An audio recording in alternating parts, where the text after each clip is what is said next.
Hello, it's now time for chapter 8 from Roald Dahl's book, Danny, the Champion of the World. Chapter 8 is called The Pit. I couldn't possibly describe to you what it felt like to be standing alone in the pitchy blackness of that silent wood in the small hours of the night. The sense of loneliness was overwhelming, and the silence was as deep as death. And the only sounds were the ones I made myself. I tried to keep absolutely still for as long as possible to see if I could hear anything at all. I listened and listened. I held my breath and listened again. I had a queer feeling that the whole wood was listening with me, and the trees and the bushes and the little animals hiding in the undergrowth and the birds roosting in the branches, all were silent. Even the silence was listening. Silence was listening to silence. I switched on the torch. A brilliant beam of light reached out ahead of me like a long white arm. That was better. Now at any rate I could see where I was going. The keepers would also see me. But I didn't care about the keepers anymore. The only person I cared about was my father, and I wanted him back. I kept the torch on and went deeper into the wood. "Dad," I shouted. "Dad, it's Danny. Are you there?" I didn't know which direction I was going in. I just went on walking and calling out and walking and calling.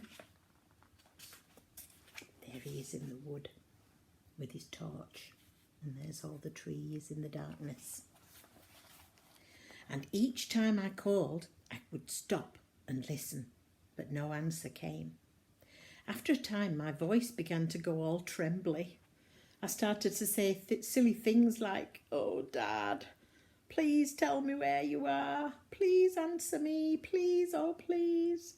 And I knew that if I wasn't careful, the sheer hopelessness of it all would get the better of me, and I would simply give up and lie down under the trees. "Are you there, Dad? Are you there? It's Danny." I stood still, listening, and in the silence that followed, I heard, or I thought I heard, the faint but oh so faint sound of a human voice. I froze and kept listening. Yes, there it was again. I ran towards the sound. "Dad!" I shouted. "It's Danny. Where are you?" I stopped again and listened. This time the answer came just loud enough for me to hear the words. "I'm here," the voice came out. "Over here." It was him. I was so excited my legs began to get all shaky. "Where are you, Danny?" my father called out. "I'm here, Dad, I'm coming." With the beam of the torch shining ahead of me, I ran towards the voice. The trees were bigger here and spaced further apart. The ground was like a carpet of brown leaves from last year, and it was good to run on. I didn't call out any more after that. I simply dashed ahead. And all of a sudden his voice was right in front of me. "Stop, Danny, stop!" he shouted. I stopped dead. I shone the torch over the ground. I couldn't see him. "Where are you, Dad?" "I'm down here. Come forward slowly, but carefully. Don't fall in." I crept forward, and then I saw the pit. I went to the edge of it and shone the light downwards, and there was my father. He was sitting on the floor of the pit, and he looked up into the light and said, "Oh, hello, my marvellous darling. Thank you for coming. Are you all right, Dad?" "My ankle seems to be broken," he said. "It happened when I fell in." The pit had been dug in the shape of a square, with each side about 6 feet long. But it was the depth of it that was so awful. It was at least 12 foot deep. The sides had been cut straight down into the earth, presumably with a mechanical shovel, and no man could have climbed out of it without help. "Does it hurt?" I asked. "Yes," he said, "it hurts a lot. But don't worry about that. The point is, I've got to get out of here before the morning. The keepers know I'm here, and they're coming back for me as soon as it gets light." "Did they dig the hole to catch people?" I said. "Yes," he said. I shone my light around the top of the pit and saw how the keepers had covered it over with sticks and leaves, and how the whole thing had collapsed when my father stepped onto it. It was the kind of trap hunters in Africa dig to catch wild animals. Do the keepers know who you are? I said, no. He said, 2 of them came and shone a light down on me, but I covered my face with my arms and they couldn't recognise me. I heard them trying to guess. They were guessing all sorts of names, but they didn't mention mine. Then one of them shouted, we'll find out who you are right in the morning, my lad, and guess who's coming with us to fish you out. I didn't answer. I didn't want them to hear my voice. We'll tell you who's coming, he said. Mr. Victor Hazel himself is coming with us to say hello to you. And the other one said, boy, I hate to think what he's going to do when he gets his hands on you. They both laughed and then they went away. Ouch, my poor ankle. Have the keepers gone, Dad? Yes, he said, they've gone for the night. I was kneeling on the edge of the pit. I wanted so badly to go down and comfort him, but that would have been madness. What time is it, he said. Shine the light down so I can see. I did as he asked. It's 10 to 3, he said. I must be out of here before sunrise. Dad, I said. Yes? I brought the car. I came in the baby Austin. You what? He said. I wanted to get here quickly, so I just drove it out of the workshop and I came straight here. He sat there staring at me. I kept the torch pointed to one side of him so as not to dazzle his eyes. You mean you actually drove here in the baby Austin? Yeah. You're crazy, he said. You're absolutely plumb crazy. It wasn't difficult, I said. You could have been killed, he said. If anything had hit you in that little thing, you'd have been smashed to smithereens. It went fine, Dad. Where is it now? Just outside the wood on the bumpy track. His face was all puckered up with pain and as white as a sheet of paper. Are you all right? I said. Yeah, he said, I'm fine. He was shivering all over, even though it was a warm night. If I could get you out, I'm sure I could help you to the car, I said. You could lean on me and hop on one leg. I'll never get out of here without a ladder, he said. Wouldn't a rope do? I asked. A rope? Yes, of course, a rope would do it. There's one in the baby Austin. It's under the back seat. Mr. Pratchett always carries a tow rope in case of a breakdown. I'll get it, I said. Wait here, Dad. I left him and I ran back to the car the way I'd come and shining the torch ahead of me.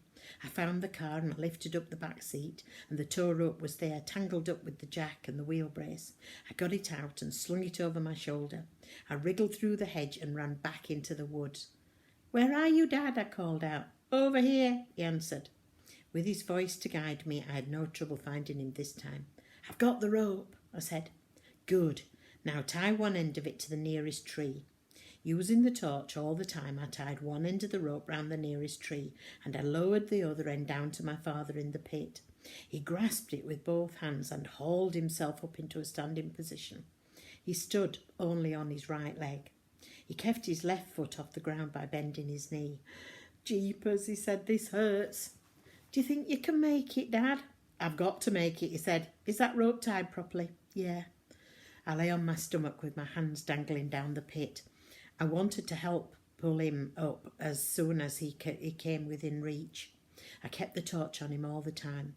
I've got to climb this with my hands only, he said. You can do it, I told him.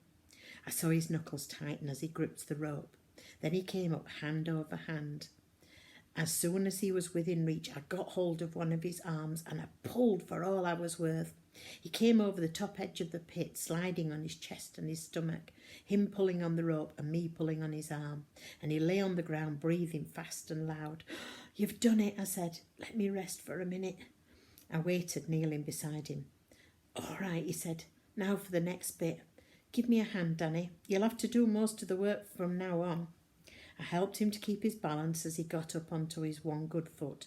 Which side do you want me on? I asked. On my right side, he said. Otherwise you'll keep knocking against my bad ankle. I moved up close to his right side and he put both his hands on my shoulders. Go on, Dad, I said. You can lean harder than that. Shining the light forward so we could see where we were going, he said. I did as he asked. He tried a couple of hops on his right foot. All right, I asked him. Yeah, he said, let's go. Holding his left foot just clear of the ground and leaning on with me with both hands, he began to hop forward on one leg. I shuffled along beside him, trying to go at exactly the speed he wanted.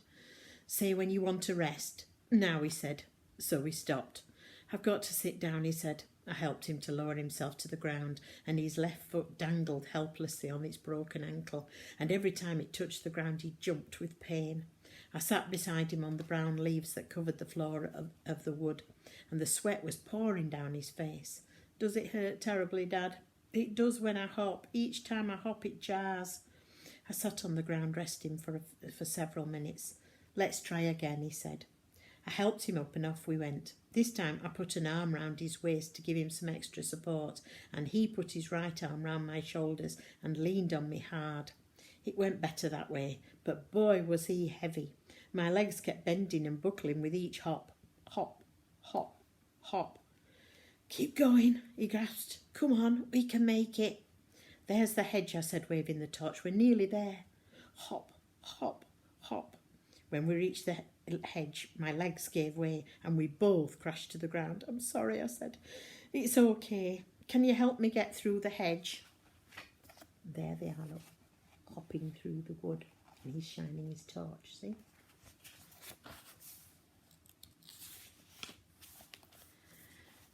I'm not quite sure how he and I got through the hedge. He crawled a bit and I pulled a bit, and little by little we squeezed through and out the other side onto the track. The tiny car was only 10 yards away. We sat on the grassy bank under the hedge to get a breather. His watch said it was nearly 4 o'clock, and the sun would be up for another 2 hours, so we had plenty of time. Shall I drive? I asked. You'll have to, he said. I've only got 1 foot. I helped him to hop over to the car, and after a bit of a struggle he managed to get in. His left leg was doubled up underneath his right leg, and the whole thing must have been agony for him. I got into the driver's seat beside him. The rope, I said. I left it behind. Oh, forget it, that doesn't matter. I started the motor and switched on the headlamps, and I backed the car and turned it round, and soon we were heading downhill on the bumpy track. Go slowly, Danny, my father said. It hurts like crazy over the bumps. He had one hand on the wheel helping to guide the car. We reached the bottom of the track and turned onto the road. You're doing fine, he said. Keep going. Now that we were on the main road, I changed into second gear. Rev her up a bit and go into third, he said. Do you want me to help you? I think I can do it, I said. So I changed into third gear. With my father's hand on the wheel, I had no fear of hitting the hedge or anything else, so I pressed down hard on the accelerator. The speedometer needle crept up to 40. Something big with headlamps blazing came rushing towards us. I'll take the wheel, my father said. Let go of it completely. And he kept the little car close into the side of the road as a huge milk lorry rushed past us. That was the only thing we met on the way home. As we approached the filling station, my father said, I'll have to go to hospital for this. It must be set properly and then put into plaster. How long will you be in hospital? Don't worry, I'll be home before evening. Will you be able to walk? Yeah, they fix a metal thing into the plaster. It sticks out underneath your foot. I'll be able to walk on that. Should we go to hospital now? No, he said. I'll just lie down on the floor of the workshop and wait till it's time to call Dr. Spencer. He'll arrange everything. Call him now, I said. No, I don't want light waking doctors up at 4:30 in the morning. We'll call him at 7. What will you tell him, Dad? I mean, about how it happened. I'll tell him the truth, he said. Dr. Spencer is my friend. So we pulled into the filling station and I parked the car right up against the workshop doors and helped my father to get out. Then I held him round the waist as he hopped the short distance into the workshop. Inside the workshop, he leaned against the tool bench for support and told me what to do. Firstly, I spread out some sheets of newspaper over the oily floor. Then I ran to the caravan and fetched 2 blankets and a pillow. I laid 1 blanket on the floor over the newspapers and I helped my father to lie down on the blanket. And then I put the pillow under his head and covered him up with the second blanket. Put the phone down here where I can reach it, he said. So I did as he asked. Can I get you anything, Dad? What about a drink? So there he is, look, lying on the floor, on the blanket, and he's bringing the telephone so he can reach it. No, thank you, he said. I mustn't have a thing. I'm going to have an anaesthetic soon, and you mustn't eat or drink anything at all before that. But you have something. Go and make yourself some breakfast, then go to bed. I'd like to wait here till the doctor comes, I said. You must be dead tired, Danny. I'm all right, I said. I found an old wooden chair and I pulled it up near him and I sat down. He closed his eyes and seemed to doze off. My own eyes kept closing too. I couldn't keep them open. I'm sorry about the mess I've made of it all, I heard him saying. I must have gone to sleep after that, because the next thing I heard was Dr. Spencer's voice saying to my father, "Well, my goodness me, William, what on earth have you been up to?" I opened my eyes and saw the doctor bending down over my father, who was lying on the floor of the workshop. And that's the end of chapter 8.